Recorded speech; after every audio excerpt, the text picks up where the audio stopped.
오늘부터 신약성서 마가복음을 통해 하나님께서 저와 여러분에게 주신 은혜를 나누고자 합니다. 구약성서의 끝이라 할 수 있는 주전 400년대에 쓰여진 에스라, 느헤미야, 학개, 말라기와 주전 600년 전에 쓰여졌지만 신약시대와 가장 가까운 주전 160년까지를 예언한 다니엘서를 통해 중간기를 좀 살펴보았습니다. 주전 167년 북왕국 셀루크스 왕국의 안티오코스 4세 에피파네스의 박해와 마카베 혁명을 통한 유대가 독립한 주전 164년까지의 내용이 다니엘서를 통해서 살펴본 내용입니다. 그러나 여전히 예수님께서 이 땅에 오시기까지 성경에는 160여 년의 시간의 공백이 있습니다. 그래서 예수님께서 이 땅에 오신 2000년 전 복음서를 읽다 보면 갑자기 튀어나온 사람들, 바리새파, 그리고 사두개파, 그리고 헤롯 왕조, 하스몬 왕조 등으로 당황하게 됩니다. 그래서 어렵고 복잡하고 낯설지만 지난 금요 기도회 시간에 400년 중간기, 신구약 중간기에 대해서 다시 정리해드리고 말씀을 나눴습니다. 사진 한번 보실까요? 여러분 주보에도 넣어드렸는데요. 신구약 중간기입니다.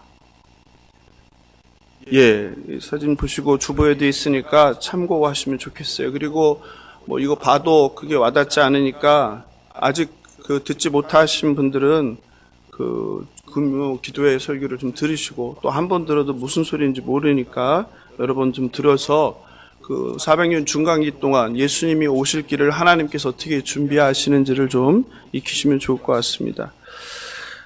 낯설고 좀 복잡해도 이 시대를 이해해야 신약시대 예수님의 시대와 사람들의 갈등 관계, 그 사회상을 더 입체적으로 이해할 수 있게 됩니다. 바라옵기는 마가복음을 읽고 듣고 묵상하고 암송하면서 말씀이 저와 여러분의 생각과 가치관을 장악하길 원합니다.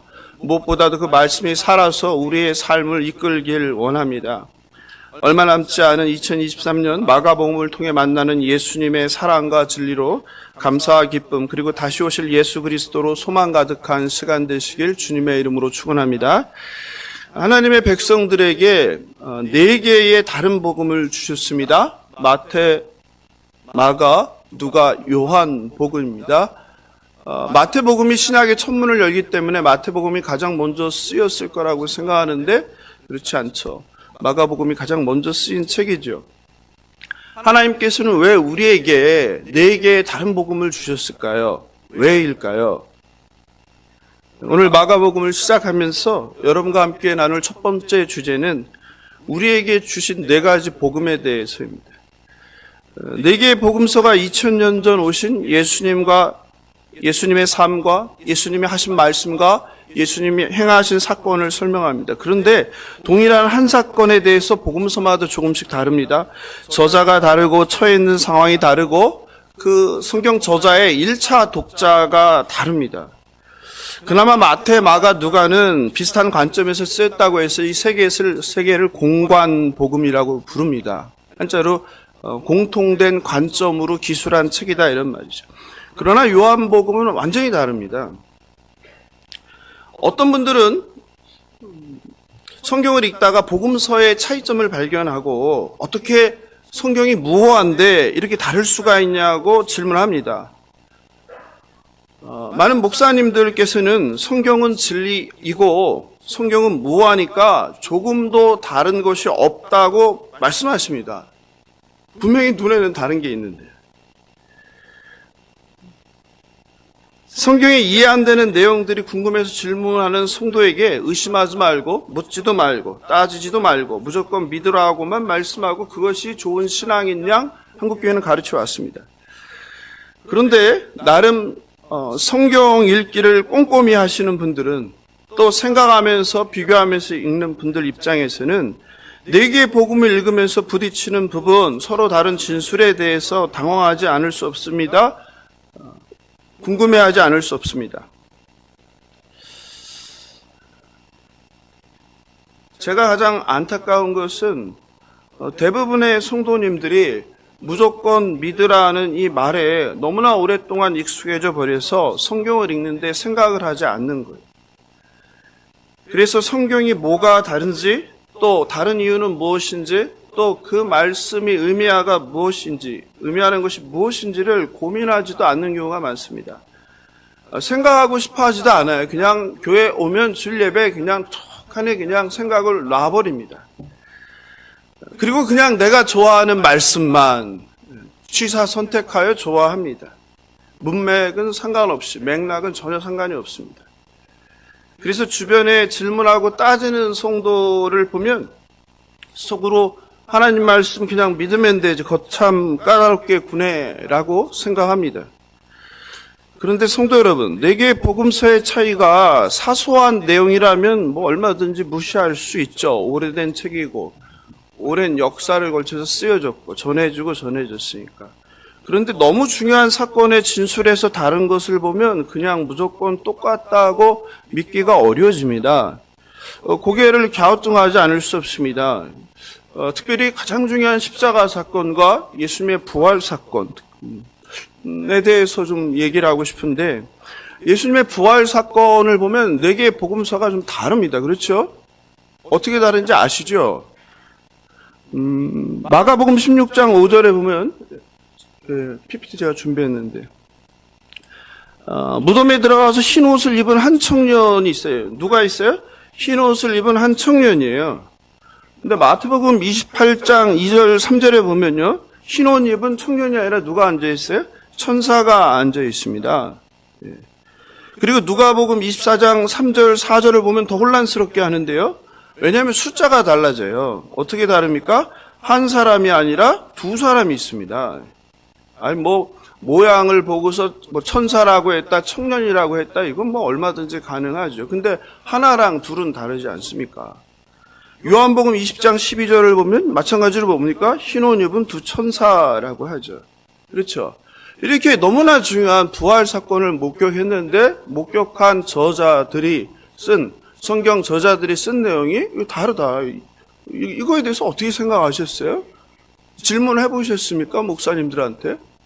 아니면 알아보셨습니까? 사랑하는 성도 여러분, 여러분 부활 사건의 목격자들이 서로 다른 진술에 대해서 어떻게 생각하십니까? 아니 솔직히 말입니다. 그냥 주입되어서 그냥 내가 오랫동안 마치 가스라이팅 되듯이 생각도 못하게 하는 그런 거 말고 어떻게 생각하세요? 성도들에게 성경은 1.1획도 틀림이 없으니 묻지도 따지지도 말고 무조건 믿으라고 강요하며 의심하면 믿음이 없다고 몰아가는 이 한국교회의 풍토는 굉장히 위험하고 잘못된 것입니다. 수십 년 이런 생활을 하면 성경을 읽어도 아무 생각이 없게 돼요. 그리고 관심도 없게 됩니다. 까만 것은 글씨고 흰 것은 여백에 있는 종이에 불과하고 이 말씀은 아무런 생명력을 갖지 못하게 됩니다. 그리고 교회에서는 입을 다물게 돼요. 점점. 그냥 주일에 교회 와서 그냥 말씀 듣는 거, 그걸 내가 말씀을 안다고 생각하죠. 말씀에 스스로 관심을 갖고 성경을 읽어보고 찾아보고 들어보고 묵상하고 생각하지 않습니다. 그런데 이것은요, 하나님 말씀에 대한 올바른 태도도 이해도 아닙니다. 그렇다면 사복음서의 이런 차이를 우리는 어떻게 이해해야 할까요? 저는 마가복음을 시작하면서 여러분과 먼저 이 네 개의 복음, 하나의 복음이란 주제로 이 얘기를 나누고 싶습니다. 몇 번 여러분께 말씀드렸습니다. 교회 앞 바로 노송지대 사거리가 있습니다.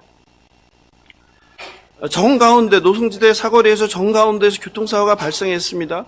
불행 중 다행으로 네 거리 모퉁이마다 길을 건너려던 사람이 있었습니다. 목격자가 4명입니다. 그런데 목격자들은 나이도 다르고 직업도 다르고 건강도 다르고 성격도 다르고 살아온 환경도 다르고 학벌도 다릅니다. 한 사람은 10살의 초등학생이에요. 한쪽에 있던 사람은 80대 어르신이에요. 또 한 사람은 40대의 경찰관입니다. 근데 오늘 경찰이 안 왔네요. 또 한 사람은 20대 대학생입니다. 그리고 네 방향에서 교통사고를 목격한 네 사람은 경찰서 사고 처리반에 가서 담당 수사관에게 사건 진술을 합니다. 담당 경찰관은 네 사람의 진술서를 각각 읽으면서 무슨 생각을 했을까요? 당황했을 거예요. 왜 당황했을까요? 각각 읽어보니까 네 사람이 묘사하는 상황이 같습니까? 다릅니까? 똑같은 사건인데 다르다는 거예요. 게다가 어린이의 진술은 사용하는 언어도 달랐습니다. 또 80이 넘으신 어르신은 목격한 내용이 기억이 안 난다면서 이랬다 저랬다 진술서를 썼다 지웠다를 반복하십니다. 경찰은 역시 달랐습니다. 직업의식에서인지 사고를 매우 디테일하게 설명했습니다. 물론 네 사람의 진술서에는 비슷한 내용도 많았습니다. 그런데 조사관이 4명의 진술서를 함께 놓고 종합적으로 사건을 정리해보자. 따로 하나씩 읽어볼 때는 보이지 않았던 다른 점들이 사고가 어떻게 일어났는지를 입체적으로 정확하게 파악하는 데 큰 도움이 되었습니다. 네 방향에서 사건을 목격했기 때문에 한쪽에서 보지 못한 반대편의 상황은 그쪽 목격자의 진술로 보충할 수 있었습니다. 결국 동일한 사건을 동서남북 네 방향에서 서로 다른 네 사람이 바라본 이야기를 통해서 잘못된 부분을 바로잡고 미처 알지 못하는 내용들까지 퍼즐을 맞추듯이 그 사건, 교통사고에 대해서 정확한 이해를 할 수 있게 되었습니다. 이것이 적절한 예인지는 모르겠습니다. 저는 개인적으로 이것이 하나님께서 저와 여러분에게 하나님의 복음이 하나가 아니라 4개의 복음을 주신 이유가 아닐까 생각합니다. 한 개의 복음이 기록한 사실을 믿는 것보다 서로 다른 4명이 서로 다른 직업과 환경과 나이와 그리고 교육과 이것이 다른 4명의 저자가 말하는 한 사건이 더 우리의 신뢰를 줄 수 있다고 생각합니다. 그리고 그 4명의 저자는 자기가 처한 상황, 자기가 자라온 환경, 그리고 자기의 성격, 자기의 학식, 지식, 글을 쓰는 스타일, 그리고 누구에게 말하고자 하는 독자, 그리고 목적에 따라서 성경을 저술합니다. 그래서 초대교회 교부들도 복음서가 각각 특성을 지님을 알고 4마리, 4개의 다른 모양으로 상징을 했습니다. 마가복음은 보통 사자로 표현했고 마태복음은 사람 혹은 천사로, 그림 보시죠. 누가복음은 황소로, 요한복음은 하늘을 나는 독수리로 묘사했습니다. 하나는 꺼도 될 것 같은데, 좀 더운 것 같은데. 교부들마다 상징하는 동물이 조금씩 달랐어요. 그런데 우리가 보통 많이 이제 인용하는 것은 4세기 교부인 제롬의 것입니다. 교부가 또 이렇게 누군지 모르시는 분들이 계실 것 같아요. 우리가 성경의 권위를 말할 때요, 가장 높은 권위는 하나님이죠. 예수님 말씀이죠. 성경의 권위를 말할 때. 그 다음에 권위를 누구에게 두겠습니까? 권사님. 권위를 누구에게 두겠어요? 하나님과 예수님 말씀. 그 다음에 권위를 누구에게 두겠습니까? 예수님의 제자들이죠. 예수님께 직접 말씀을 듣고 따라다니고 보고 듣고 아니까. 그 다음에 권위는 누구에게 두겠습니까? 예수님의 제자들에 또 누가 있겠어요? 제자가 있겠죠. 이들을 우리가 속사도라고 부릅니다. 그러니까 속사도에게 권위가 있겠죠. 또 속사도들이 죽고 나서 또 그들이 누굴 남겼겠어요? 제자들을 남겼겠죠. 그들을 누구라고 부릅니까? 교부라고 부르는 거예요. 이해하시죠? 교부가 그런 사람들이에요. 로마 카톨릭의 그런 사람들이 아니라 교부는 예수님의 제자, 제자들의 제자인 속사도의 제자들, 그들을 교부라. 그래서 보통 2세기 때 활동하시는 분들이 보통 아무래도 살고 죽고 하다 보면 그 정도까지 오겠죠. 교부 중에서 이제 제롬이 이 얘기를 한 거예요. 그럼 제롬은 왜 이렇게 복음서들의 특징을 이렇게 상징들로 나타냈느냐? 마태복음은 그 내용이 신이 인간이 되는 내용이에요. 그래서 인간 혹은 천사로 표현했어요. 또 마가복음은 어떻게 시작합니까? 우리가 금요일날 살펴봤잖아요. 제가 금요일날 주일날 금요 예배 안 오시는 분들을 위해서 사실은 그 본문을 뒤에 거를 먼저 했죠. 침례 요한에 대해서 나눠봤잖아요. 침례 요한이 광야에서 어떻게 합니까? 외치는 자의 소리가 있죠. 그러니까 포효한다 이 말이에요. 그래서 누구를 떠올린 거예요? 사자의 포효죠. 그래서 사자로 표현한 겁니다.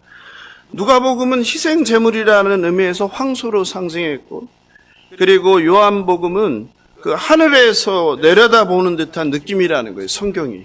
그래서 독수리로 이렇게 묘사한 것입니다. 이처럼 내 복음서는 저자에 따라서, 그리고 저자가 처한 상황에 따라서, 그리고 독자가 누군가인가에 따라서 각각의 특성을 가지고 있습니다. 우리는 그러므로 내 복음서를 읽으면서 왜 서로 다르지? 하나님 말씀은 무화하다는데, 진리라는데 어떻게 이럴 수 있지? 라는 생각으로 그 다른 점에 주목하기보다 동일한 사건을 4명의 다른 저자를 통해서 더 풍성하게 이해하고 알게 해주시는 하나님의 그 뜻을 알아야 합니다. 내 복음서를 통해 말씀을 읽으면 마치 흩어진 퍼즐을 완성해 가듯 2000년 전 이 땅에 오신 예수님을 더 깊게 그리고 더 풍성하게 완전하게 알아갈 수 있습니다. 그런 점에서 사복음서의 그 시대적 배경, 그리고 저자가 누구인지, 그리고 2000년 전 복음서 저자의 1차 청중은 누구인지에 대해서 파악하는 것은 굉장히 중요하다.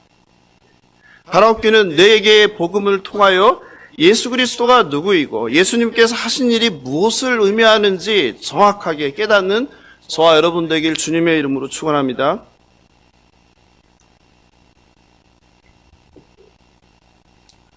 오늘 두 번째로 여러분과 함께 생각해 볼 것은 마가복음의 저자에 대해서입니다. 보통은 메시지가 중요하고 메신저는 중요하지 않다라는 말을 하는데, 그건 사실은 저는 잘못된 표현이라고 생각해요. 누가 전하냐가 중요하지 않을 수 없죠. 그러니까 이 마가복음의 저자가 누구인가 중요하지 않을 수 없어요. 왜냐하면 그 저자의 삶이라는 것이, 인생이라는 것이 그 글 속에 배어있기 때문이에요. 하나님께서 성경 66권을 40명의 다른 배경, 다른 성향의 성경 저자를 사용하신 이유일 거예요. 그런 점에서 저자가 어떤 사람인지 아는 것은 글의 목적과 그가 의미하는 바를 정확하게 파악하는 데 큰 도움을 줍니다. 그렇다면 마가복음의 저자는 과연 누구일까요? 사실 다른 복음서와 같이 마가복음에는 저자가 누구인지 직접적으로 나오지 않습니다. 그러나 성경 외적 증거를 통해서 저자를 추정할 수 있습니다. 초대교회의 주교, 아까 말씀드렸죠? 파피아스는 주후 95, 100년경 책을 쓰면서 마가복음의 저자를, 그러니까 거의 파피아스는 속사도 정도 시대예요. 그죠? 주후 100년이니까. AD 100년 직후에 죽은 장로 요한 아시죠? 사도 요한의 말을 인용해서 마가예요. 그러니까 권위를 어디서 찾아요? 사도 요한이 말했다는 거죠. 이해하시죠? 4세기 초 교회사의 최고 권위자인 유세비우스의 파피아스의 주님의 말씀에 대한 해설에 대한 책이 있는데, 거기에서 이렇게 이야기합니다. 한번 들어볼까요? 그의 이야기를. 마가는 베드로의 통역자가 되었으며 자신이 기억하고 있는 모든 것을 정확하게 기록했지만 주님이 말씀하시거나 행하신 것들을 순서대로 기록하지 않았다. 왜냐하면 마가는 주님의 말씀을 들은 적도 없고 주님을 따라다니지도 않았기 때문이다. 마가는 후에 베드로를 따라다녔다. 베드로는 주님의 담화들을 순서에 따라 전해준 것이 아니라 필요에 따라 가르침을 베풀었다. 따라서 마가는 어떤 잘못을 저지른 것이 아니며 자신이 기억하는 대로 몇 가지를 기록했다. 마가는 대단히 주의 깊은 사람이었으므로 자신이 들었던 것은 하나라도 빠뜨리지 않았으며 또 거짓된 것을 진술하지도 않았다. 유세비우스가 남긴 초대교회의 주교 파피아스의 저자 마가에 대한 진술은 굉장히 많은 정보를 담고 있어요. 어떤 정보가 있습니까? 마가는 12사도예요, 아니에요? 예, 12사도가 아니라는 걸 분명히 밝히죠. 많은 사람들은 마가복음의 저자 마가가 당연히 12사도라고 생각해요. 12사도가 아니죠. 또 마가는 어떤 일을 했다? 베드로의 통역이었다. 그 마가는 어떻게 했다? 베드로가 전하는 예수님을 어떻게 했다? 기록을 했다. 근데 어떻게 기록했다? 사건 순으로 기록하지 않았다. 시간 순으로 기록하지 않았다. 어떻게? 들은 대로 기록했다. 또 어떻다? 마가는 하나도 빠뜨리지 않았다. 또 거짓을 말하지 않았다. 너무나 중요한 정보가 다 들어가 있죠. 이런 것을 보면은 이제 뭐가 이해가 돼요? 성경이 어떻게 쓰였고 어떻게 전해지고 그런 과정들이 이제 그려지죠. 그전에는 그냥 성경은 뭐 하늘에서 뚝딱 떨어진 걸로 생각하잖아요. 그죠? 근데 그런 게 아니라는 거예요.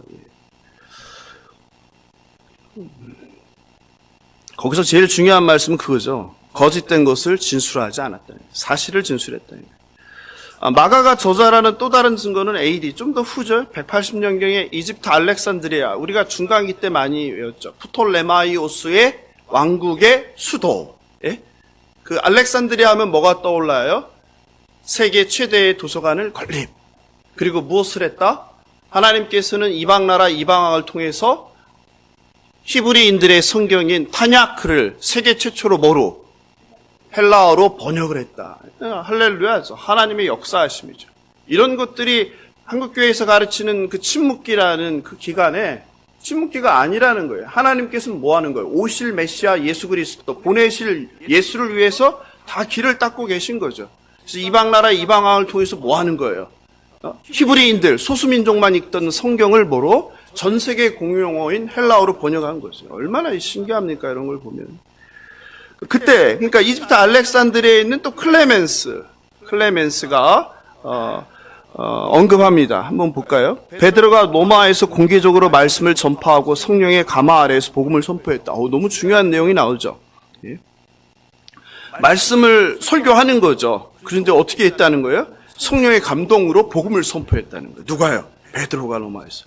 그때 참석한 많은 사람들은 어떻게 했다? 마가에게 기록해달라고 요청했대요. 여러분이 얼마나 흥분되는 사건들입니까? 예? 참석한 청중들이 이거 좀 적어주세요. 왜? 계속 봐야 되니까. 하나님 말씀. 예? 여러분 같으면 그렇게 하겠어요? 예? 왜냐면 성경책이 널려 있는데. 그곳에 참석한 많은 사람들은 그렇게 요청했다. 마가는 오랫동안 베드로를 따라다녔으므로 베드로가 말해왔던 것을 기억하고 있었다. 그래서 마가는 복음서를 기록하여 자신에게 요청했던 사람들에게 복음서를 나눠줬다. 놀랍지 않습니까? 이걸 쪽복음이라고 그러죠. 쪽복음. 그러니까 설교 한 편, 예수님의 얘기 적어서 그거 갖고 가는 거예요. 얼마나 흥분되겠습니까, 이 얘기가. 우리는 성경을 품에 안으면서 흥분합니까? 예? 이 신약 성경이 어떻게 쓰여지고 어떻게 전파되었는지 알 수 있습니다. 마가는 많은 사람들이 그 제자로 오해하는데 아니에요. 마가는 베드로의 통역이었고 수행원, 오늘말로 비서였어요. 마가와 마가복음의 권위는 바로 어디에서 나옵니까? 사도 베드로에서 나오는 거죠. 사도 베드로의 권위는 어디서 나옵니까? 예수님에게서 나오는 거죠. 초대교회는 글을 읽을 수 있는 사람들이 많지 않았어요. 그래서 예수님의 이야기는 주로 구전으로 전달됐어요. 그리고 주로 예수님의 말씀을 이제 받아 적었어요. 마가복음 역시 주로 베드로한테 들은 예수님의 얘기, 또 베드로가 가는 곳마다 설교할 때 적은 이야기들인 거예요. 그래서 마가복음에는 어떤 특성이 있습니까? 이야기의 특징이 있죠. 성경 안에서는 마가복음의 저자가 마가라고 말하지 않지만 성경 외적인 증거들은 베드로의 비서이고 그리고 통역관이었던 사도행전에 나오는, 지금 우리가 360일 공동체 성경 읽기 이제 사도행전 들어갔잖아요. 바로 누구예요? 사도행전에 나오는 마가, 요한. 마가라 하는 요한. 이 사람이죠. 12절이죠. 사도행전 12장 12절. 깨닫고 마가라 하는 요한의 어머니 마리아의 집에 가니 여러 사람이 거기에 모여 기도하고 있더라. 이 본문은 제가 작년에 설교했던 본문이죠. 사도행전 12장은 어떤 본문입니까? 헤롯이 사도 야고보를 참수형하고 목을 따고 베드로를 죽이려고 옥에 가두고 민심을 살피던 때죠. 그래서 베드로를 죽일 때를 기다리던 때에 교회에는 뭐 하고 있습니까? 모여서 기도하고 있을 때 기적이 일어나서 베드로가 어떻게 해요? 천사의 도움으로 탈출해는. 그래서 거기 유명한 누가 나와요? 로데가 나오는 거 아니에요? 로데. 그 사건 그때예요. 그때 모여있는 장소가 누구라는 거예요? 요한의 어머니, 마가라 하는 요한의 어머니 마리아의 집. 그러니까 마리아의 집이 뭔 거예요? 예배당인 거죠. 그리고 마가복음의 저자인 마가는 누구의 아들인 거예요? 마리아의 아들인 거죠. 사도행전 1장에도 나오죠. 오순절에 사람들이 모여서 기도해요. 그죠? 네. 어디입니까 그게? 마가의 다락방이잖아요. 그 마가가 누구예요? 바로 마리아의 아들 요한이라는 마가죠. 다락방에 120명이 들어갈 수 있어요? 없어요? 없죠. 그럼 뭘 뜻하는 거예요? 우리가 생각하는 다락방이 아니라는 거예요. 그리고 마가의 엄마 마리아는 어떤 사람이라는 거예요? 엄청 부자라는 거죠. 2층에 120명이 들어갈 집이니, 그리고 기도 처소를 제공하니, 네? 그러니까 마가는 소위 말해서 어떤 사람이에요? 부잣집 아들내미예요. 부잣집 아들, 귀한. 후에 마가는 바나바의 그리고 바울의 동역자로 선교여행을 떠납니다. 그죠? 그게 어디에 나옵니까? 사도행전 12장 25절이죠. 바나바와 사울이 부조하는 일을 마치고 마가라 하는 요한을 데리고 예루살렘에서 돌아오리라. 그러니까 예루살렘에다가 거둔 헌금 갖다 주고 돌아오는 일에 누구를 데려가는 거예요? 수행원으로? 마가라 하는 요한을 데려가는 거죠.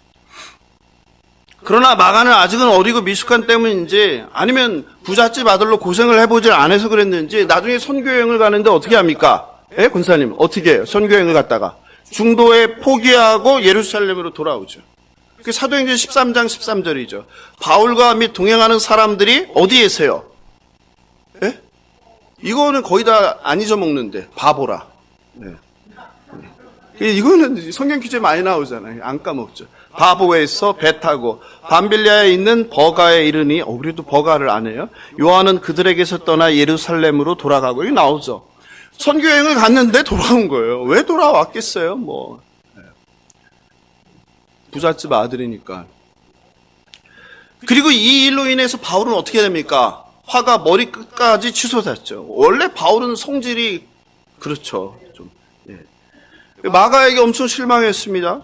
마가를 그리고 선교 동역자로 쳐다보지도 않고 인정하지도 않았어요. 게다가 선교여행에 앞으로 마가를 동행하는과 관련해서 초대교회에 가장 존경받는 지도자 누구? 바나바죠. 바나바가 가장 존경받는 지도자이죠. 바나바와 선교지 안디옥에서 싸움을 하죠. 근데 성경은 이걸 뭐라고 표현합니까? 그냥 싸우지 않고 대판 싸웠더라 하는 거죠. 39절에 나오죠. 사도행전 15장 39절. 서로 심히 다투어 피차 갈라서니. 최초의 그 선교의 다툼이죠. 그죠? 바나바는 누구를? 마가를 데리고, 바울은 누구를 데리고? 실라를 데리고. 이때부터 이제 선교팀이 나뉘게 된 거죠. 성령 충만하고 그리고 착하고 인자한 바나바가 싸웠으니, 당시에 바울이 얼마나 화를 내고 얼마나 난리를 치고 까칠하게 나왔을 짐작이 되는 거 아니겠어요? 초대교회의 가장 대표적인 두 어른이 싸웠다는 이 부끄러운 이야기가 어디에 적혀 있어요? 성경에 적혀 있는 거예요. 여러분 이걸 어떻게 생각하십니까?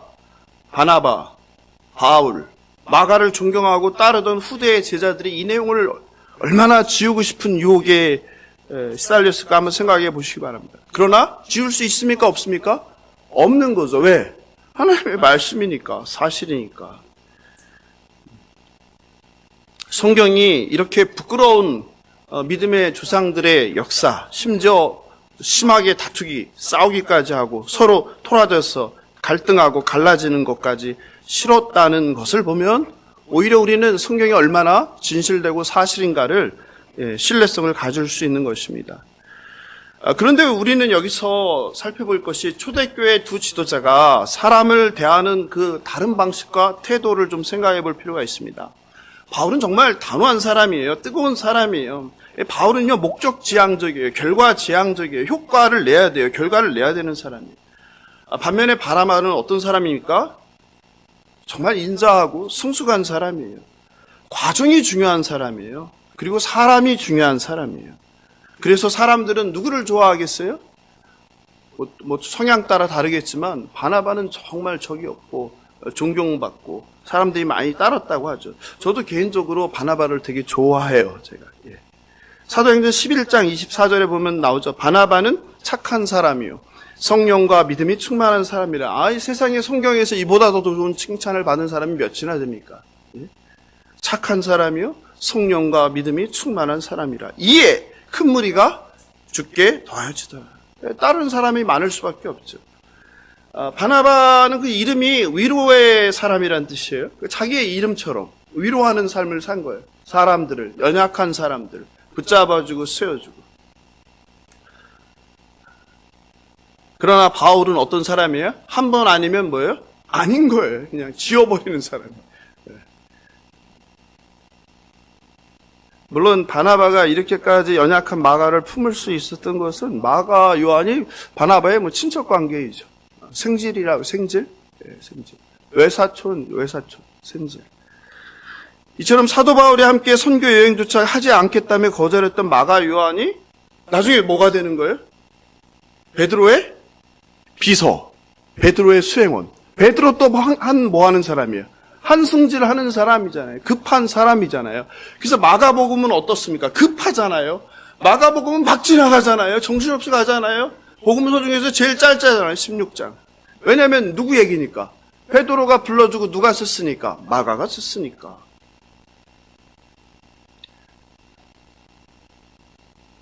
그런 성질 바울과 만만치 않은 사람의 비서가 됐다는 거예요. 그리고 게다가 뭐까지 했어요? 네? 베드로는 어부 출신이라 말을 잘 못하니까 외국어를 뭐요? 통역을 한 거죠. 부잣집 아들은 어릴 때부터 공부를 많이 했겠죠. 그때 당시. 베드로전서 5장 13절에 보면은요, 베드로가 마가를 뭐라고 불러요? 내 아들. 네? 놀랍지 않아요? 택하심을 함께 받은 바벨론에 있는 교회가 너희에게 문안하고 내 아들 마가도 그러하다. 예. 베드로전서도 누가 썼을 가능성이 높아요. 그러니까.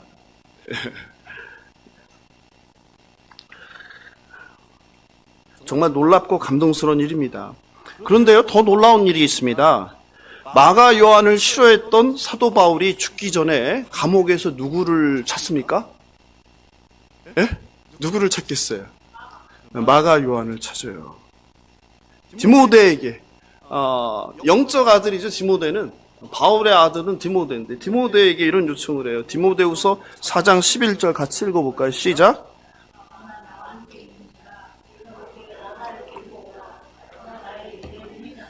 놀랍죠. 무엇을 의미합니까? 사도 바울로부터 배척당하고 무시당하고 인정받지 못했던 선교사가 아니라고 여겨졌던 마가 요한이 이렇게 변한 거예요. 어느새 마가 요한은 죽음을 앞둔 사도 바울이 필요하고 보고 싶은 찾는 존재가 되었어요. 유익한 사람이 된 거예요. 세월이 흐르고 사역을 하면서 베드로와 다니면서 얼마나 이렇게 책망받고 혼나고 했는지는 모르지만 성숙해졌고 주님의 충실한 종이 되었습니다. 사랑하는 성도 여러분, 지금까지 마가복음의 저자 마가 요한을 함께 살펴보았습니다. 예수님을 만나고 변해가는 그를 보며 여러분은 어떤 생각이 드십니까? 처음부터 성숙한 사람은 없습니다. 그리고 예수를 믿는다고 제 종로릇 하던 사람들이 벌레가 변태를, 이걸 좋아한다고 하시던데 우리 자매님이 벌레가 변태를 하듯 새 사람으로 하루아침에 변해 거룩해지지 않습니다. 여전히 미성숙하고 여전히 이기적이고 자기밖에 모르고 자기중심적이고 말과 태도는 하나님의 사람이라고 교인이라고 할 수 없을 정도로 거칠고 막말을 하는 경우가 있습니다. 그래서 우리는 실망합니다. 또 비난합니다.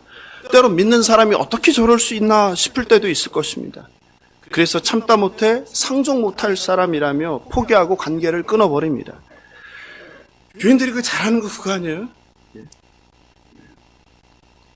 그러나 위로의 사람 바나바는 연약한 마가 요한을 포기하지 않고 끝까지 품어줍니다. 그리고 함께 사역의 기회를 만들어주고 기회를 주고 동행합니다. 이렇게 조금씩 자라고 변한 마가는 그 초대교회 사도 베드로의 수행원이 됩니다. 그리고 베드로는 그를 나의 아들이라고 부릅니다. 그리고 베드로를 통하여 따라다니며 예수님의 이야기를 듣고 설교지마다 다니면서 말씀을 적어서 사람들에게 전파하는 일을 합니다. 마침내 사도 바울이 죽음을 앞두고 보고 싶고 만나고 싶은 사람이 바로 요한이라 하는 마가라 하는 요한이었습니다. 저와 여러분도 마가 요한처럼 주님을 만나 변하기를 원합니다. 또 믿음의 길에서 우리가 만나는 수많은 사람들 가운데 나보다 더 성숙한 그리스도인도 있겠지만 연약한 그리스도인도 있다는 것을, 그리고 나도 예전에 저런 사람이었다는 것을 기억하시기 바랍니다. 쉽지 않겠지만 바나바처럼 그들을 포기하지 말고 사랑으로 품고 기다리며 함께 믿음의 길을 걸어가시길 주님의 이름으로 축원합니다. 오늘 여러분과 세 번째로 함께 나눌 것은 마가복음의 청중과 마가복음의 특성입니다. 권사님, 마가복음은 원래 다른 복음에 비해서 학자들에게 찬밥이었습니다. 왜냐하면 다른 복음과 비교해서 16장으로 내용도 짧고 자세하지도 않고 뭔가 좀 엉성한 거예요. 게다가 놀라운 속도로 따라가기 힘들게 진행됩니다. 이런 속도를 증명하듯 마가복음을 읽다 보면 중요한 단어가 나와요. 부사가. 그게 뭐예요? 곧, 즉시. 유투스라고 하는데 41회가 나옵니다. 가장 많이 나옵니다. 그 정도로 급박하게 진행되는 거예요. 누구의 성격을 이야기해 주는 거예요? 베드로죠, 베드로. 얼마나 긴박한지. 예수님의 탄생과 성장기가 나옵니까, 안 나옵니까? 예수님의 탄생도 어떻게 해요? 삭제. 예수님이 어떻게 자란다도 삭제. 그냥 뭐부터 시작해요? 광야에 외치는 소리. 예수님이 뭐 받는 거, 침례 받는 거부터, 즉 공생애를 시작하는 거 바로 들어가는 거예요. 왜요? 시간이 없어요. 예수님 태어나서 어떻게 태어나서 이집트 갔다가 어떻게 자라고 뭐하고 어릴 때 뭐하고 이런 얘기 할 시간이 없어요. 누구에게는? 마가에게는. 왜요? 지금 상황이 긴박하기 때문이에요. 죽고 사는 문제가 생겼기 때문이에요. 이해하시겠어요? 이게 배경이라는 거예요. 게다가 표현들은요, 전부 다 문법도 이게 필요한데요. 헬라어로 읽어보면요, 시제가 전부 다 어떤 시제로 써야 돼요? 오래전 이야기를 쓰는 거니까 과거 시제를 써야 되잖아요. 근데 전부 다 현재 시제를 써요. 왜 현재 시제를 쓴 거예요? 현장감 있게 지금 마치 일어나는 것처럼 마가복음을 쓴 거예요. 학자들은 처음에 마가복음은 짧으니까 마태복음의 요약이구나. 왜냐하면 90%가 일치해요. 마태와 마가는 90% 내용이 사건이 일치해요. 그래서 마태복음의 요약이구나 이렇게 생각해서. 근데 19세기에 놀라운 발견을 하게 되는 거예요. 사복음서 중 마가복음이 가장 먼저 쓰였다는 사실을 알게 된 거예요. 바꿔서 말하면 마가복음이 네 복음 중에 뭐라는 얘기예요? 제일 먼저 쓰였으니까 뭐예요, 그게? 우리가 그 전쟁 많이 하잖아요. 감자탕 전쟁. 30년 원조 감자탕, 여기는 원조 감자탕, 더 원조 감자탕, 진짜 원조 감자탕 하잖아요. 이제 누가 진짜가 된 거예요? 그동안 찬밥이었는데, 마가가 진짜구나. 마가가 원조구나. 그래서 학자들이 이제는 뭘 연구하는 거예요? 19세기부터는 마가복음에 대한 연구가 아주 활성화됩니다. 왜냐하면 마태복음을 쓴 사람이 성경을 쓸 때 어떻게 썼겠어요? 이미 나와 있는 마가복음도 보고 또 다른 복음서도 보고 썼겠죠. 그러니까 원조라는 거죠. 진짜라는 거죠. 그래서 중요한 거죠. 그렇다면 이 마가복음은 언제 쓰였을까요? 성경에서, 신약 성경에서 가장 빨리 쓰여진 책은 어떤 책이라고 제가 말씀드렸죠? 나일락이요? 예. 신약 성경에서 가장 빨리 쓰여진 책은 어떤 책이에요? 예? 데살로니가서죠. 데살로니가서. 서신서. 50년 초죠. 마가복음은 언제 쓰였을까요? 되게 학자들마다 논쟁이 있는데 50년대 후반설, 일찍 쓰여졌으니까. 또 60년대 설, 또 70년대 설이 있어요. 과거에는 그 60년대 설이 많았는데요. 지금은 이제 거의 60년대 후반설이 지배적입니다. 그럼 가장 중요한 마가복음의 청중은 당시 누구였을까요? 60년대 후반에는 무슨 사건이 일어났을까요? 60년대에는. 그것을 알 수 있는 게 마가복음 속에 등장하는데요. 마가복음에는 어떤 단어가 없냐면 달리다금, 고르반, 에바다, 아빠가 없습니다. 무슨 뜻이에요? 이 단어들은 어떤 단어예요? 아람어죠. 아람어를 쓰지 않았다는 거예요. 왜 그렇습니까? 독자가 누구라는 얘기예요? 헬라 말을 쓰는 사람. 그게 누구예요? 로마에 있는 그리스도인입니다. 마가복음의 대상은, 마태복음은 대상이 누구라고 말씀드렸습니까? 유태인이라고 말씀드렸잖아요. 그래서 뭐가 많아요? 유태인의 이야기가 많은 거예요. 그리고 구약 성서가 많이 나오는 거예요. 왜? 구약에서 이렇게 했는데 이렇게 됐다. 구약에서 이렇게 말씀하셨는데 이렇게 됐다. 마태복음은 그거 하는 거예요. 그 논쟁. 그래서 유대인들이 좋아하는 뭐로 시작하는 거예요? 족보로 시작하는 거예요. 그래서 신약 성경을 배치할 때 마가복음이 먼저 쓰였는데 앞에 오지 않고 뭐가 먼저 온 거예요? 마태복음이 먼저 온 거예요. 왜? 유대인들이니까. 구약 성경이랑 연결해야 되니까. 이런 특징으로 봤을 때 마가복음의 수신자는 대체로 로마교의 이방인, 그리스도인으로 생각합니다. 로마의 네로 황제는 주후 64년 로마를 완전히 잿더미로 만든 그 화제의 원인을 어떻게 돌립니까? 그리스도인으로 돌리는 거죠. 당시 화재는 엿새 동안 지속되었고 도시 절반을 태웠습니다. 그럴 수밖에 없죠. 왜냐하면 다 목조 건물이었고. 소방대가 있습니까? 없습니까? 예? 소방대가 있었죠. 근데 그 활활 타면서 번지는 그 목조 건물에 불을 그때 소방차가 있겠어요? 아니면 고압, 살수 뭐가 있겠어요? 그냥 물로 양동이로 퍼다 끄는데 끌 수 있겠습니까? 당시에 불을 끄는 방법은 뭡니까? 불이 번지지 않게 건물을 그냥 없애버리는 거죠. 그죠? 그런데 거의 다 타버린 거죠. 그죠? 그런데 소문이 돈 거예요. 어떻게? 네로는 아주 악한 사람으로 로마에서도 평판이 안 좋았죠. 그래서 네로가 왕궁을 짓기 위해서 일부러 불을 냈다. 또 실제로 로마 군사들이 부채질을 했다. 그런 역사 자료도 있고.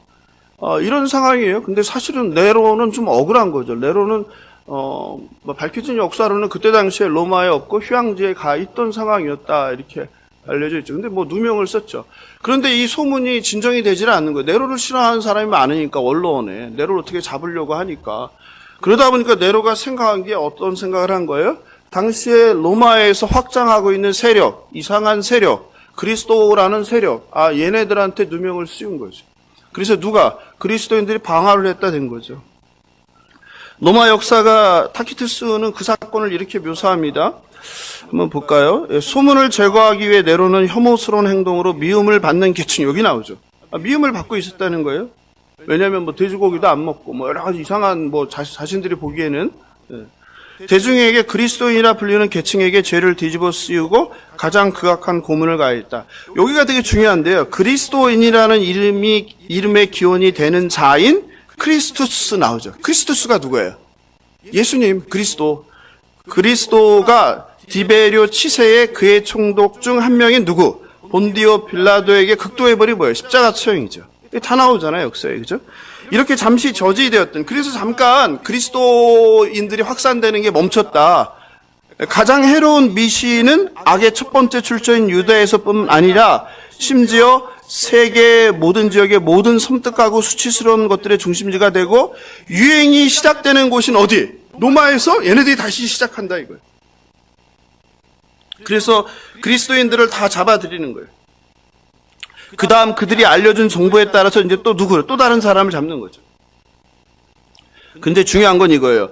도시에 불을 낸 범죄에 대해서 그들을 죽이는 게 아니라 인류에 대한 증오라는 죄에 대해서였다. 억울하게 죽였다는 거죠. 자신이 살기 위해서. 그들의 죽음에는 온갖 종류의 조롱이 더해졌다. 그 다음 같이 읽어볼까요? 시작. 그들은 짐승 가죽을 뒤집어 쓰고 개들에게 찢겨 죽거나 십자가에 못 박히거나 화형 선고를 받고 불태워져 해가 진 후 야간 조명으로 사용되었다. 여러분 이게 누구예요? 그리스도인들이에요. 불과 얼마 전에요. 네? 얼마 전에 200년 전에 어디에서요? 유대 땅에서 누가? 적그리스도 안티오쿠스 4세가 뭐 했어요? 성전을 파괴하고 돼지피를 뿌리고 그리고 그리스도인들을 어떻게 했어요? 율법 자신의 명령대로 제사 지내지 않으면 다 쳐 죽였잖아요. 네? 여러분 이렇게 예수를 믿는다는 게 핍박의 역사예요. 불과 얼마 안 됐는데 또 그런 일이 또 일어나는 거예요? 이번에는 어디에서요? 로마의 그리스도인들에게. 사진 한번 보여줄까요? 어떻게 죽었는지. 여기 보세요. 여러분 보시기에 오른쪽에 저 잘 안 보이네요. 예, 오른쪽에 보면 매달려 있죠. 십자가가 엄청 높죠. 예? 십자가가 엄청 높아요. 거기 매달아 놓은 거예요. 근데 매달았는데 매달지만 않고 둘둘 말아놨습니다. 왜 둘둘 말아놓은 거예요? 조명. 야간 조명. 야간 조명, 그래서 일부러 높이 매다른 거예요. 밤에 저걸 조명으로 썼다는 거예요. 누구를? 그리스도인을 매달아서. 그리스도인들은 높은 십자가에 못 박혀 죽고 야간 조명의 땔감으로 순교를 당합니다. 네로 박해 때 로마에 살고 있던 그리스도인들이 느꼈을 그 두려움과 공포가 느껴지지 않습니까? 사도 베드로도 주 64년 네로 박해 때 순교한 것으로 알려져 있습니다. 마가는 로마 제국의 네로 황제의 핍박으로 순교당하는 그리스도인들과 남은 그리스도인들을 향해서 바로 뭐 하는 거예요? 마가복음을 쓰는 거예요. 죽음 앞에 그 어떤 것도 위로가 될 수 없습니다. 오직 뭡니까? 하나님의 아들 예수가 먼저 십자가에서 죽으셨다. 이 얘기를 하는 거예요. 너는 그리스도의 제자지? 제자는 어떻게 해야 된다? 예수님이 먼저 가신 십자가에 똑같이 죽는 거야. 그게 당연한 거야. 왜? 하나님의 아들도 죽으셨거든. 이 얘기하는 거예요. 그래서 제가 십자가를 진다는 것은 삶의 고난, 가난, 어려움, 자녀들이 말을 안 듣는 거, 질병 이런 거 아니라고 하는 거예요. 십자가를 진다는 건 그냥 뭐예요? 내가 죽었듯이 너도 어떻게 해? 죽으라는 부르심이라니까요. 이들에게는 이게 정확했죠.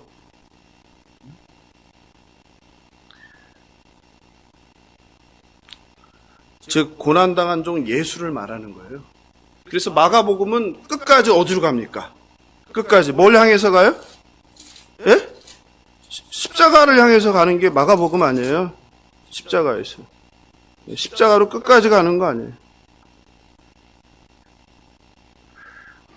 고난당한 종을 예수, 그러나 십자가에서 승리하신 예수를 말하고 있는 거예요. 로마에 살던 이방인 그리스도인들은 처참하게 고통 가운데 죽어가며 혹은 죽어가는 가족들과 친구들을 숨죽이며 멀리서 바라보면서 무슨 생각을 했을까요? 하나님이 계신 거야? 하나님은 지금 살아계시다면 어떻게 이런 일이 일어나지?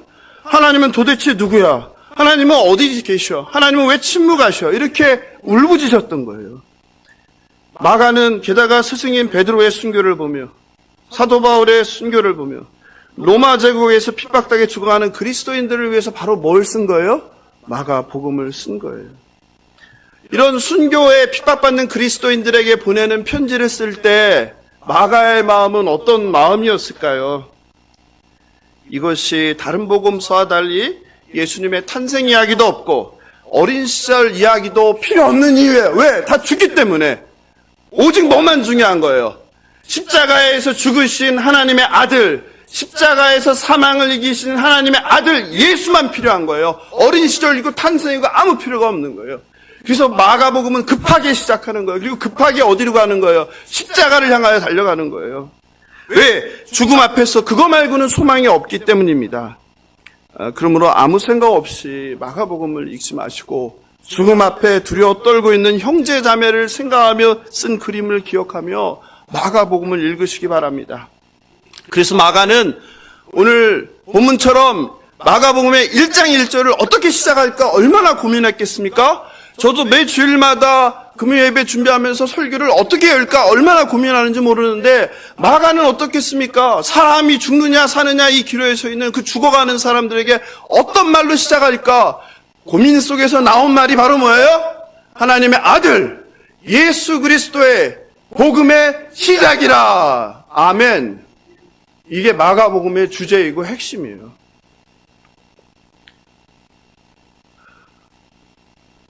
(1절에서) 하나님의 아들로 시작하는 거예요.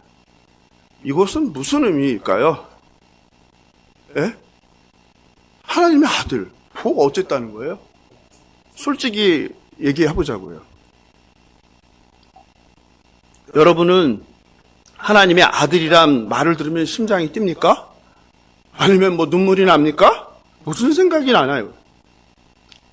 그냥 머릿속으로 알고 있는 지식, 그냥 내가 교회 다니면서 배운 거 뭐 예수는 하나님의 아들이다 이런 거 말고 말입니다.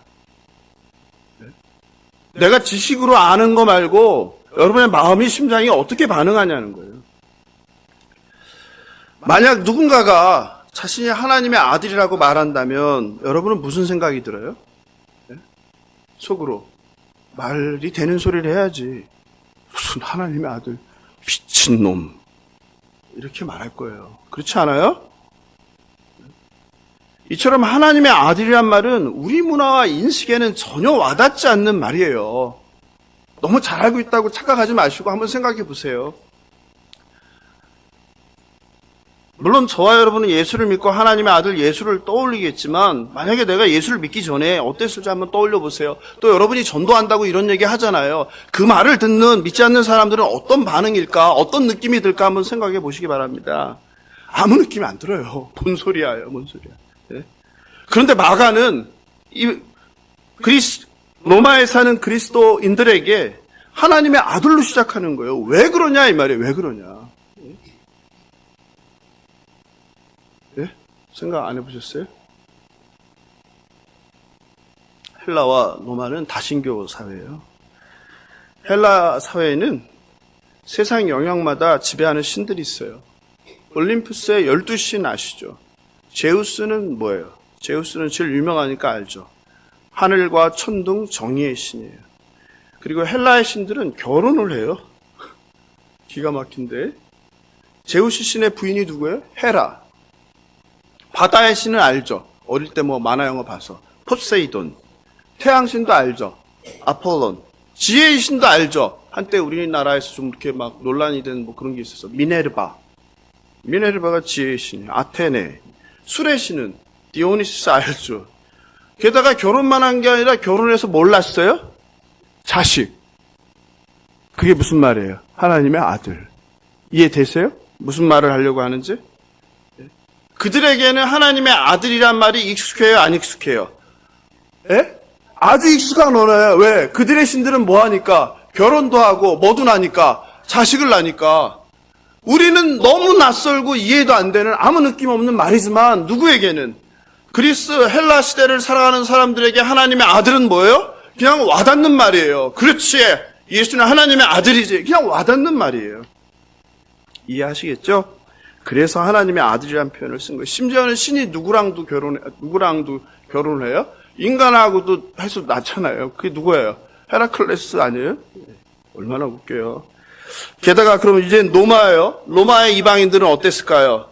로마인들은 하나님의 아들이란 말을 이미 사용했어요. 누구한테요? 누가 하나님의 아들이었어요? 로마 시대? 황제. 카이사르 아우구스투스는 율리우스 카이사르를 죽인 후에 자신이 그 호칭을 가졌죠. 뭐라고? 신의 아들. 이게 하나님의 아들이죠. 즉 로마인들에게 누가? 황제가 신의 아들이에요. 마가는 무슨 얘기를 하는 거예요? 너희들이 살고 있는 그 로마 땅의 신의 아들인 황제가 아니라 누가 진짜 하나님의 아들이라는 것을 이야기하는 거예요? 예수 그리스도가 진짜 하나님의 아들이다. 이거를 1장 1절에서 포문을 여는 겁니다.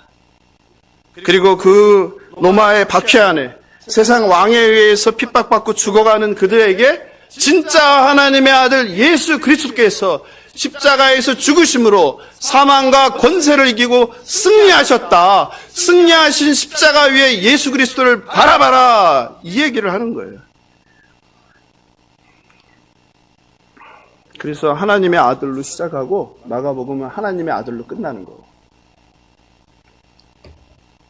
이게 고대 사람들의 글쓰기 방식이에요. 시작과 끝이 같은 걸 뭐라고 그래요? 우리말로는 수미상관, 수미상관이라고 하죠. 영어로는 샌드위치 구조라고 그래요. 샌드위치 빵이 어떻게 속에 들은 속을 양쪽에서 싸고 있다. 그럼 한번 볼까요? 어디에 나오나? 마가복음 15장 39절입니다. 같이 읽어보겠습니다. 15장 39절 시작. 예수를 향하여 섰던 백부장이 그렇게 숨지심을 보고 이르되 이 사람은 진실로 하나님의 아들이었다. 어느 장면에 있어요? 예수께서 십자가에서 죽으시는 현장에서 그 자리에서 뭐 한 사람이에요? 예수가 죽는 거를 함께 한 사람이잖아요. 예수를 죽인 사람이잖아요. 그 사람은 누구예요? 로마의 장교잖아요. 그가 뭐라고 증언하는 거예요? 하나님의 아들이었구나. 하나님의 아들이었다가 아닌 거예요. 어떻게 하겠어요? 울부짖겠죠. 하나님의 아들이었구나. 하나님의 아들을 죽였구나. 저 사람이 하나님의 아들이 맞구나. 이거예요. 마가는 이렇게 하는 거예요. 하나님의 아들로 시작해서 하나님의 아들로 끝나는 거예요. 로마의 군인을 통해서, 백부장을 통해서 예수가 누구인지를 다시 한번 증명하는 거예요. 십자가에서 우리 죄를 짊으시고 죽으신 분은 바로 로마의 백부장의 고백처럼 하나님의 아들임을 믿으시기 바랍니다. 두 번째로 살펴볼 것은 하나님의 아들 예수 그리스도이죠. 예수는 뭐예요? 예수는 뭐예요? 예? 예수가 하나님이에요? 예수는 사람 이름이죠. 사람 이름. 예수스라고 하죠. 히브리어로는 뭐예요? 히브리어로 예수는. 히브리어로 여호수아잖아요. 여호수아가 예수인 거예요. 히브리어로는 여호수아. 그리고 헬라 말로는 예수스. 예수스인데 예수사 그러니까 예수라고 부르는 거죠. 이 뜻은 뭐예요? 여호수아. 여가 뭐예요? 하나님. 호수아가 뭐야? 구원하시다. 그래서 여호수아가 뜻이 뭐예요? 여호와가 구원하시다. 여호와는 구원이시다. 이런 뜻이에요. 그러니까 예수님의 이름의 뜻이 뭐예요? 하나님이 구원이시다라는 뜻이에요. 그러니까 좋은 이름이에요? 나쁜 이름이에요? 엄청 좋은 이름이죠. 그러니까 당시에 예수라는 이름이 많았겠어요? 적었겠어요? 많았죠. 이걸 구별해야 되니까 뭐라고 부른 거예요? 나자렛 예수라고. 나자렛 예수. 아니면 요셉의 아들 예수. 아니면 마리아의 아들 예수 이렇게 부른 거예요. 이해되시죠? 예수는 그래요. 그럼 그리스도는 뭐예요? 그리스도. 그리스도라는 말의 뜻은 기름을 부은이라는 뜻이에요. 헬라어로는 크리스토스라고 그래요. 그러면 히브리 말로는 뭐라고 그래요? 마시아흐. 마시아흐가 기름을 부은이라는 뜻이에요. 근데 저랑 70인역 바쁘니까 제가 시간이 없어서 혀가 막 꼬이네요. 70인역 배웠잖아요. 70인역에서 뭐 했다고 그랬어요? 히브리 성경을 최초로 헬라말로 번역하는데 거기에 있는 이스라엘에서 파견된 랍비들이 성경 선생들이 어떻게 번역을 한 거예요? 바로 마시아흐를 뭐로 번역한 거예요? 크리스토스. 메시아는 라틴어 영어죠. 크리스토스. 마시아흐가 크리스토스로 70인역에서 번역되면서 그 다음부터 이제 뭐가 되는 거예요? 마시아흐가 예수 그리스도가 된 거예요. 아시겠죠? 그러면 제가 드리고 싶은 것은 그게 아니라 기름을 붓는 게 무슨 뜻이냔 말이에요. 기름을 붓는 게 아까 하나님의 아들이 여러분에게 무슨 의미가 있습니까? 기름을 부은 게 여러분에게 무슨 의미가 있습니까? 저와 여러분에게 의미가 있어요, 없어요? 아무 의미가 없죠. 무슨 의미가 있어요? 아무 의미가 없지 무슨 의미가 있어요? 우리는 이 상관이 없는 거 아니에요? 기름을 왜 봐요? 비싼 기름을. 먹을 기름도 없는데. 그러니까 와닿지 않는단 말이에요, 이게. 와닿지 않는다. 그런데 누구에게는? 유대인에게는 이게 너무 와닿는 거예요. 왜? 히브리인들의 역사 가운데에서 기름을 부은 것은 뭐예요? 그들의 전통에서? 누구? 왕과 제사장과 선지자. 그들에게만 기름을 붓는 거예요. 그러니까 예수가 누구라는 거예요? 왕이다, 제사장이다, 선지자이다. 그러니까 예수 크리스토스의 뜻은 뭔 거예요? 이름이 아니라 직분인 거예요. 직분, 사역, 역할이라는 거예요. 역할. 이해하시겠죠? 이름은 예수고.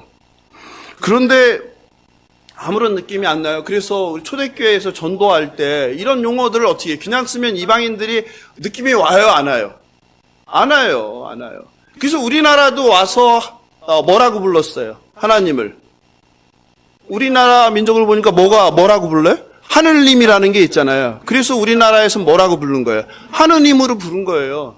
근데 그걸 공동 번역해서 그렇게 해놓고서 또 저쪽에 뺏겼죠. 로마에다가. 그게 그런 용어예요. 내 하나님 말씀을 잘 전하기 위해서 바꾸는 용어들이에요. 대표적으로 성경에 보면은, 성경 읽다 보면 예수 그리스도인데 뭐라고 또 붙이는 게 있죠. 뭐라고 붙여요?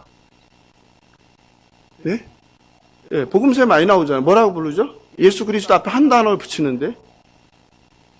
한 단어. 그렇죠. 주 예수 그리스도 이렇게 붙잖아요. 그거는 누가 쓴 거예요? 바울이 많이 쓴 거죠. 주는 뭐예요? 주가 그때. 그게 바로 큐리오스라는, 큐리오스. 큐리오스가 뭐예요? 신, 황제라는 뜻이에요. 이 큐리오스는 누가 쓰는 말이에요? 로마. 그쪽 헬라 문화권에서 많이 쓰는 말이에요.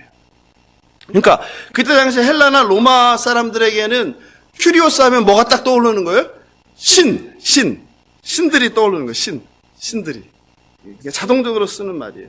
그래서 바울은 그들에게 갈 때는 예수 그리스도를 어떻게 표현한 거야? 앞에다 주를 붙여서 주 예수 그리스도. 그럼 뭐야? 아, 신이신 예수 그리스도구나 이렇게 되는 거예요. 이해되죠? 고린도전서 8장 5절 6절입니다. 같이 읽어볼까요? 8장 5절 6절. 시작. 비록 하늘에나 땅에나 신이라 불리는 자가 있어 많은 신 나오죠? 이게 큐리오스예요. 많은 신, 많은 주가 있으나 그러나 우리에게는 누가 있다? 이게 굉장히 중요해요. 동그라미 치세요. 한 하나님 곧 아버지, 한 주 예수 그리스도, 한 주 예수 그리스도. 여기는 하나가 더 붙었어요. 뭐가 붙었어요? 한이 붙었어요. 한이 뭐예요? 호예요. 호 헬라어로 호. 그래서 큐리오스, 호 데우스 이렇게 쓰는 거예요. 그러면 뭐가 되는 거예요?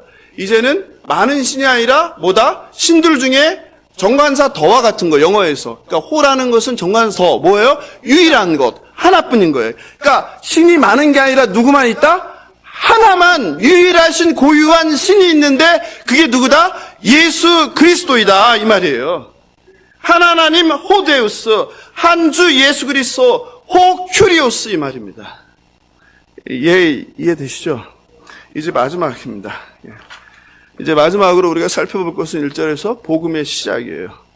복음은 뭡니까? 복음. 많이 들어봤잖아요. 복음교회도 있고, 뭐, 이단도 있고. 복음은 두 가지로 번역하는데, 영어로 굿뉴스, 좋은 소식. 또 하나는 가스펠, 이렇게 복음하는데요. 헬라어로는 유앙겔리온이에요.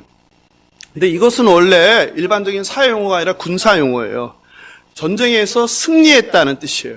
그러니까, 유앙겔리온이라는 것은 전쟁에서 승리했습니다. 당시 고대 사회에서 전쟁에 이기냐 지느냐가 자신의 운명을 결정했잖아요.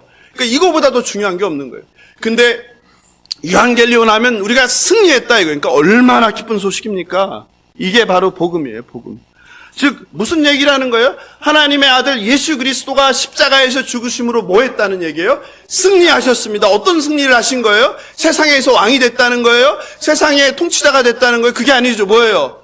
죄와 사망의 그늘에 있는 저와 여러분을 구원하셨습니다. 이 메시지예요. 이게 복음의 시작이라는 거예요. 왜냐하면 죽음을 앞둔 사람에겐 그거 말고 무슨 소망이 있겠습니까? 네로 황제의 박해로 죽어가는 사람들, 절망하는 사람들, 그들에게는 바로 그래서 뭐가 필요한 거예요? 하나님의 아들 예수 그리스도의 복음의 시작이라. 그러니 십자가를 바라보세요. 예수밖엔 소망이 없어요. 하나님의 아들 예수도 십자가에서 여러분 앞에 먼저 죽으셨어요. 여러분에게는 영생과 부활이 기다립니다. 이 얘기를 오늘 마가복음은 1장 1절에서 담고 있습니다. 이렇게 성경이 말하는 복음은 바로 누구예요? 복음은 바로 뭐예요? 기쁜 소식 누구예요? 예수 그리스도예요. 예수 그리스도가 복음입니다. 마가는 2000년 전 이 땅에 오신 하나님의 아들 예수가 길이요 진리요 생명임을 증거하며 내가 주인된 삶을 버리고 예수께 나오라고 저와 여러분을 초대합니다. 로마의 네로 황제 시대 방화라는 억울한 노명 가운데 그리스도인들은 잡혀 사자의 밥이 되고 십자가에 처형되고 밤에 땔감으로 고통 가운데 죽어왔습니다. 이 광경을 보며 숨은 그리스도인들은 하나님은 어디 계신가? 십자가에 매달린 채로 죽어가며 하나님은 어디 계시냐? 울부짖었습니다. 마가는 이런 처참한 순교 앞에서 그들의 질문 앞에 펜을 드는 거예요. 그리고 적은 책이 바로 마가복음입니다. 그리고 오랜 고심 끝에 1장 1절을 시작하는 거예요. 하나님의 아들 예수 그리스도의 복음의 시작이라. 이것은 그냥 우리처럼 태평하게 신앙생활은 우리에게 주는 복음이 아니라 죽음 앞에 죽어가는 그 로마의 그리스도인들에게 준 그런 복음입니다. 말씀을 마무리합니다.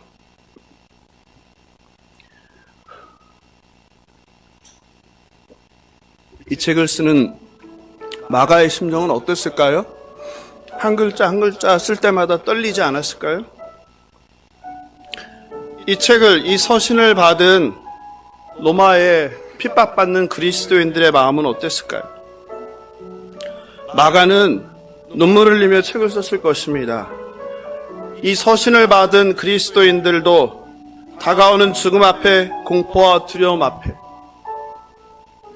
눈물을 흘리면서 마가의 서신을 읽었을 것입니다. 그리고 죽음 앞에 십자가에서 대속물이 되신 하나님의 아들 예수 그리스도를 바라보았을 것입니다. 그리고 최종 승리하신 예수를 소망했을 것입니다. 그러므로 마가복음은 십자가에서 우리 대신 죽으신 하나님의 아들 예수 그리스도의 피의 서신입니다. 사랑하는 성도 여러분, 여러분에게 마가복음은 어떤 책으로 읽히시나요? 아니, 지금까지 어떻게 읽으셨나요? 하얀 것은 종이고 깜장 것은 글씨로 그냥 아무 느낌 없이 보시지는 않으셨는지요?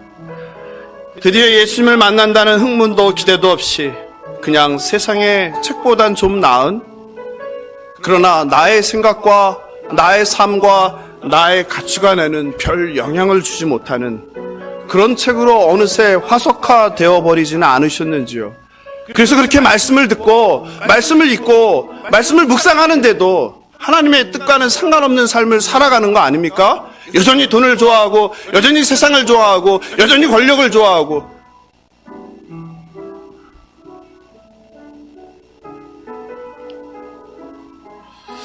예수 그리스도 주님을 따른다는 것은 꽃길이 아니에요. 십자가의 길, 좁으면 좁은 길. 여러분에게 복음은 무엇입니까?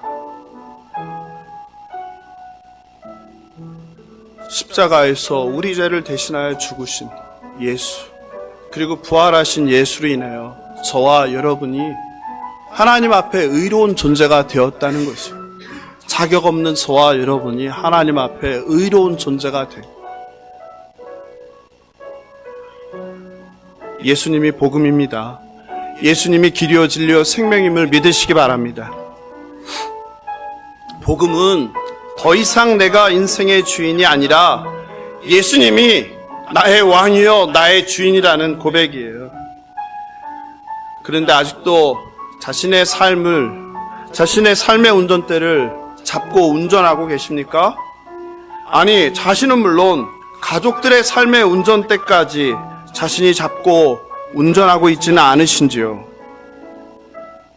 주님께 무릎 꿇으시기 바랍니다. 온전히 삶의 주권을 왕이신 예수님께 내어드리길 원합니다. 말씀 따로, 삶 따로의 이중적인, 예수님이 가장 싫어하는 위선적인 신앙생활을 멈추시기 바랍니다. 그리고 십자가에 매달려 불에 타면서도 바라보았던 순교자들의 십자가, 승리하신 예수님의 십자가를 바라보시길 바랍니다. 마가는 2000년 전 예수님의 십자가로 향하는 길로 눈물과 피로 쓴 마가복음으로 저와 여러분을 초대합니다. 하나님의 아들 예수 그리스도의 복음의 시작이라 이제 마가를 통해 펼쳐질 놀라운 하나님 나라와 하나님의 권세와 하나님의 능력 속으로, 하나님의 그 놀라운 말씀 속으로 우리의 삶이 녹아 들어가길 주님의 이름으로 축원합니다. 다 함께 일어나셔서 주님 큰 영광 받으셔서 함께 찬양하고 기도하겠습니다.